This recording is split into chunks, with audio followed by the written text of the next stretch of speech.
Welcome back. We're going to open up the Settings tab, and we're going to go to the Data Controls. At the very top, you're going to see an element here that is turned on by default that says Improve the Model for Everyone. We can click on that button. And basically, this is where you are going to allow ChatGPT to use your content and your interactions in order to improve the model for its own accuracy. If you decide you do not want your content to be used, you can toggle this off. You can then click Done. You'll also see that you have available to you the ability to share links with your specific chats.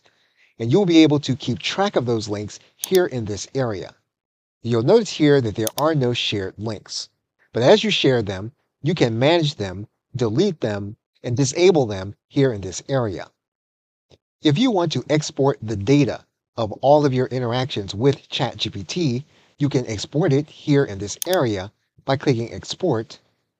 And once you export, what's going to happen is that the details and the chats that you have had on ChatGPT will be used to create a downloadable file, which is a CSV or Excel file. That link will come to your email box. So in order to export all of our data, we can click Export, and you'll see here the ChatGPT says that we'll receive an email with our data. And finally, we can choose to delete our entire account if that is what we want to do. And what you will see in your email box is you will see that your data export file is ready, and you can click this button in order to download it. Okay, so with that, thanks, and I will see you in another video.